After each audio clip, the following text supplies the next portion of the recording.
millions. And when compared to other countries like Japan, China, America, so better improvement and better technology and better infrastructure, our Narendra Modi ji has given that all the budget for that. So he successfully launched this hydrogen train in Haryana, and a trial run also has completed and everything is fine. So already they are planning to service that transportation system. And so just this occasion of the Independence Day, so with the hands on our correspondent Gaurav sir, just we are inaugurating and to know the children.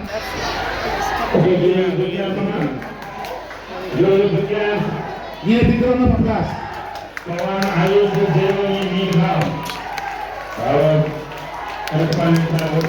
Thank you, sir.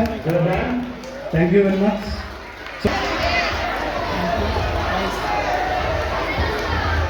Our correspondent, sir.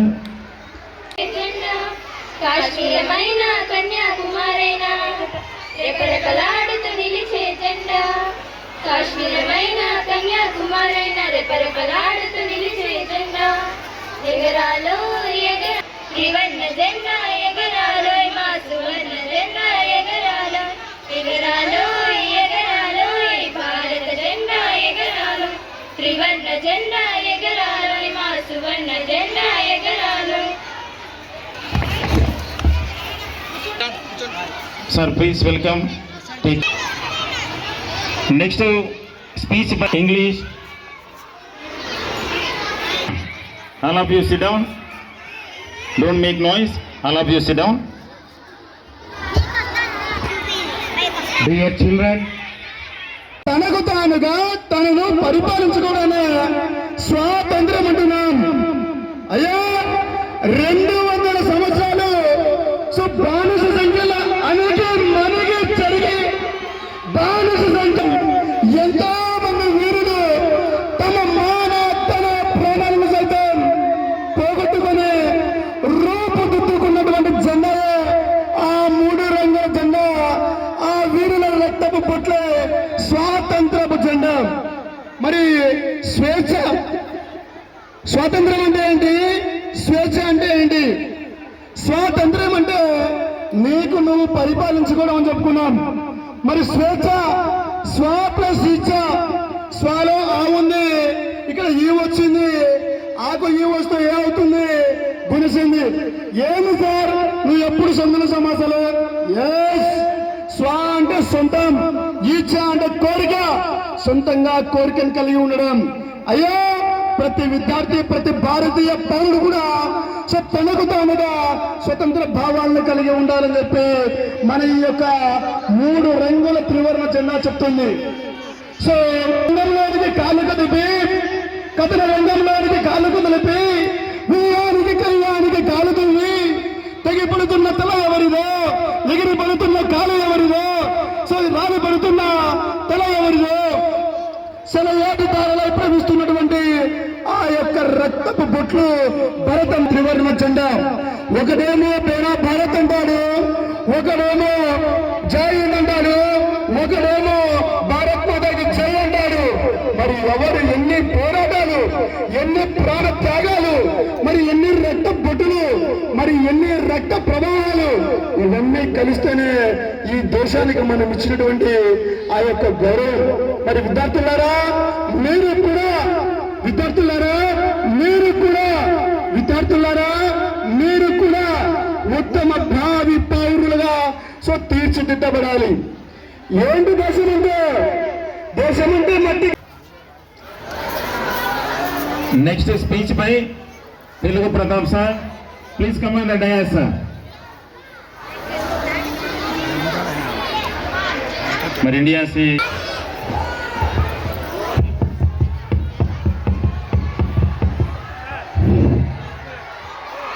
కూడా British వారు కొల్లగొట్టుకొని పోయినారు.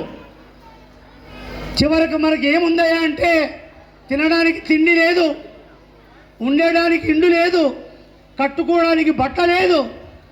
అతి పేదరికమైనటువంటి దేశంగా ఆ రోజు మనకు స్వాతంత్రం ప్రకటించేటప్పటికీ మన యొక్క పరిస్థితులు చాలా అద్మానమైనటువంటి స్థితిలో ఉన్నాయి. చివరకు వాళ్ళు మన గుడ్డలు కూడా ఉప్పు తీసినటువంటి పరిస్థితి, బట్టలు లేకుండా కూడా ఉన్నటువంటి పరిస్థితి. మీకు ఈ విధంగా ఉండాలి అని వాళ్ళు మనల్ని శాసించినటువంటి స్థితిలో స్వాతంత్రం వచ్చేటప్పటికీ మన పరిస్థితులు నిజంగా ఈరోజు మీకు ఈ విషయాలు తెలియవు కాబట్టి తెలియజేస్తూ ఉన్నాం. ఈ చరిత్ర మనం గమనించినట్లయితే 1947 మనకు స్వాతంత్రం వచ్చేటప్పటికి దేశం యొక్క పరిస్థితి తినేదానికి తిండి లేదు, ఉండడానికి ఇల్లు లేనటువంటి పరిస్థితుల్లో, కట్టుకోవడానికి బట్టలు లేనటువంటి పరిస్థితుల్లో దేశం చాలా అగమ్య గోచరమైనటువంటి స్థితిలో ఉండేది. స్వాతంత్రం అయితే వచ్చింది, ఆనందం అయితే అందరూ కూడా పంచుకున్నాం. మరి ఈ ప్రజలు ఎట్లా హౌ టు అడ్మినిస్ట్రేట్? అప్పటికి ఈ దేశం యొక్క జనాభా 34 కోట్లు మాత్రమే. ఇప్పుడు చూస్తే 140 కోట్ల జనాభా, దాదాపు 90 కోట్ల, దాదాపు 100. అప్పటికి 34 అయితే ఇప్పుడు 144 కోట్ల జనాభా ఉంది. మరి 134 కోట్ల జనాభాకే ఆ రోజు సరైనటువంటి పరిస్థితులు లేకపోతే మన యొక్క నాయకులంతా కూడా ఆ రోజు ఈ దేశాన్ని పరిపాలించేటువంటి కానీ ఈ దేశం కోసం పాటుపడినటువంటి నాయకులంతా కూడా ప్రజల కోసం నిస్వార్థంగా మా ప్రజలంతా కూడా ప్రశాంతంగా ఉండాలి, వాళ్ళు ఎంతో స్వేచ్ఛ స్వాతంత్రంతో ఆనందోత్సాహాలతో ఉండాలని కలగని మరి ఎంతో కష్టపడి దేశం ముందడుగు వేయడానికి మొట్టమొదటిగా ఈ దేశానికి ప్రధానమంత్రిగా జవహర్లాల్ నెహ్రూ గారు ప్రధానమంత్రి అయిన తర్వాత ఎన్నికలు తీసుకుని వచ్చి మరి ఎంతో నిరక్షరాస్యత మూఢనమ్మకాలతో దేశమంతా కూడా ఆ రోజు చదువుకుంటే ఆడపిల్లలు బయటికి పోతే చదువుకోకూడదు, బయటికి పోయి చదువుకోకూడదు, తర్వాత అనేక రకాలైనటువంటి మూఢనమ్మకాలతో ఈ దేశం ఆ రోజు ఉండేటువంటి పరిస్థితుల్లో మరి అటువంటి మూఢనమ్మకాలను ప్రాలదోలుతూ స్త్రీలకు కూడా విద్య కావాలి. ఆ రోజు పరిస్థితి ఏదో ఒక గొప్ప పట్టణంలో, ఇప్పుడు ఆ రోజు కడప జిల్లాలో చూస్తే స్వాతంత్రం వచ్చేటప్పటికి కడప అంతటికి కూడా మున్సిపల్ హై స్కూల్ అనేటువంటి ఒక స్కూల్ మాత్రమే ఇక్కడ ఉండేది. ఎక్కడా స్కూలు లేవు, చదువుకోవడానికి అవకాశాలు లేవు. మరి అటువంటి పరిస్థితుల్లో విద్య అనేది ఒక అందని ద్రాక్ష పండులాగా ఉండేటువంటి పరిస్థితి. తర్వాత రోజుల్లో స్వాతంత్రం వచ్చిన తర్వాత మరి దేశ ప్రజలంతా కూడా మంచిగా వాళ్ళు అభివృద్ధి చెందాలంటే అన్నిటికన్నా ముఖ్యం చదువు అనేటువంటిది చాలా అవసరం. చదువు లేకపోతే దేశం అభివృద్ధి చెందదు అనేటువంటి పరిస్థితుల్లో మన నాయకులు ప్లానింగ్తో మరి విద్యను అభివృద్ధి చేయడానికి అనేక రంగాలుగా ఈరోజు చూసినట్లయితే 80 సంవత్సరాల తర్వాత మరి భారతదేశంలో అక్షరాస్యత శాతం ఈరోజు 85 నుంచి 90%కు చేరిందంటే ఇదంతా మన నాయకుల యొక్క కృషి కష్ట ఫలితమే అని చెప్పవచ్చు. 10% ఉన్నటువంటి అక్షరాస్యత శాతాన్ని ఈరోజు 90%కు చేర్చినారంటే ఇదంతా కూడా మన నాయకులు దాదాపు 80 సంవత్సరాలు వాళ్ళు చేసినటువంటి కృషి ఫలితం. అదేవిధంగా అనేక రకాలుగా అనేక రంగాల్లో ఎంతో దేశం ఆర్థికంగా దేశంలో ఉన్నటువంటి మొత్తం ఆర్థిక వనరులను కొలగొట్టప్పుడు మరి ఈ దేశం ఎట్లా అభివృద్ధి చెందాలి అంటే మరి దీనికి ఈ దేశానికి మరి రైతు అనేటువంటి వాడు వెన్నెముక. మరి ఈ విశాల భారతదేశంలో కొన్ని లక్షల కోట్లు భూమి ఉంది. మరి ఈ భూమిని సస్యశ్యామలంగా చేస్తే మరి రైతులందరికీ పని దొరుకుతుంది అనేటువంటి ఒక గొప్ప ప్రాజెక్టులు కూడా ఇక్కడ నిర్మించడం జరిగింది.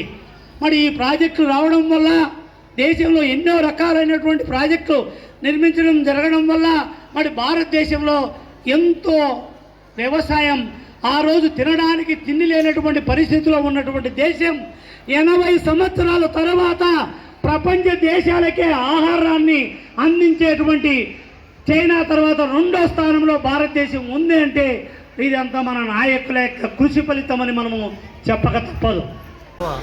స్వాతంత్ర దినోత్సవము దేశం నలుమూలల వాడబాడల ఎంతో ఆనందంగా ఉత్సాహంగా జరుపుకుంటున్నాము. అంతేకాకుండా ప్రధానమంత్రి గారు ఎర్రకోటపై నుండి ఈ యొక్క 80వ స్వాతంత్ర దినోత్సవ జెండాను కూడా ఎగురవేయడం జరిగింది. మరి స్వాతంత్రం ముందు మన యొక్క పరిస్థితులు చాలా దారుణంగా ఉండేటివి. ఆ స్వాతంత్రం తర్వాత దాదాపు ఈ 80 సంవత్సరాల కాలంలో దేశం అనేక రకాలుగా అభివృద్ధి చెంది ఈరోజు ప్రపంచ దేశాల్లోనే మనం కూడా అగ్రస్థానంలో ఉండే విధంగా మరి ఈ దేశాన్ని ముందుకు తీసుకున్నటువంటి మన నాయకులకు వాళ్ళకు కృతజ్ఞతలు తెలియజేయాల్సిన అవసరం ఎంతైనా ఉంది. మరి ఎంతోమంది ఫ్రీడమ్ ఫైటర్స్ అంటే స్వాతంత్ర సమరయోధుల యొక్క త్యాగ ఫలితం ఈరోజు మనం ఈ స్వాతంత్రాన్ని ఎంతో గొప్పగా ఆనందంగా మనము అనుభవిస్తూ ఉన్నామంటే దీనికి కారణం ఎంతోమంది నాయకులు వాళ్ళ యొక్క జీవితాలను పణంగా పెట్టి నిస్వార్థంగా మన కోసం రాబోయేటువంటి జనరేషన్ కోసం వాళ్ళు చేసినటువంటి త్యాగ ఫలితమే ఈరోజు మనం ఎంతో ఆనందంగా ఉత్సాహంగా ఎంతో గొప్పగా మనం ఈ యొక్క ఇండిపెండెన్స్ డే జరుపుకుంటూ ఉన్నాం. మరి మనతో పాటు పక్క దేశం కూడా స్వాతంత్రం పొందినప్పటికీ ఈరోజు అనేక రకాలైనటువంటి ఆర్థిక ఇబ్బందులు అయితేనేమి ఎన్నో రకాలైనటువంటి సమస్యలతో కొట్టుమిట్టాడుతూ ఉంటే మరి 140 కోట్ల జనాభా కలిగినటువంటి భారతదేశం ఈరోజు భిన్నత్వంలో ఏకత్వం కలిగి ఉండి కుల మత రహితంగా అనేక రకాలుగా అభివృద్ధి చెందుతూ ఈరోజు ప్రపంచ దేశాలన్నీ కూడా భారతదేశం వైపు చూస్తున్నాయంటే దీనికి కారణం మన యొక్క దేశం యొక్క పరిపాలనలో ఉన్నటువంటి మార్పులు అయితేనేమి ఇక్కడ చిత్తశుద్ధిగా పనిచేసేటువంటి నాయకుల గొప్పతనం అని మనం చెప్పక తప్పదు. మరి అంతేకాకుండా యువతంతా కూడా వారికి ప్రతి ఒక్కరు కూడా ఉద్యోగం కావాలి అనేటువంటిది కాకుండా ప్రతి ఒక్కరూ తన యొక్క శాయశక్తులతో కష్టపడి ఎప్పుడూ నిత్యము వినూత్నంగా ఆలోచన చేస్తూ తనకంటూ తన కాలం మీద నిలబడుకునేదానికి ప్రయత్నం చేయాలి తప్ప ఎప్పుడు కూడా ఏదో దేశం ఏమిస్తుంది అనేటువంటి కాక దేశానికి మనం ఏమిచ్చాము అనేటువంటి దాంతో ముందుకెళ్ళి ఈ దేశం కోసం పాటుపడతారని నేను ఇందు మూలంగా తెలియజేస్తూ జై హింద్, వందే మాతరం, వందే మాతరం.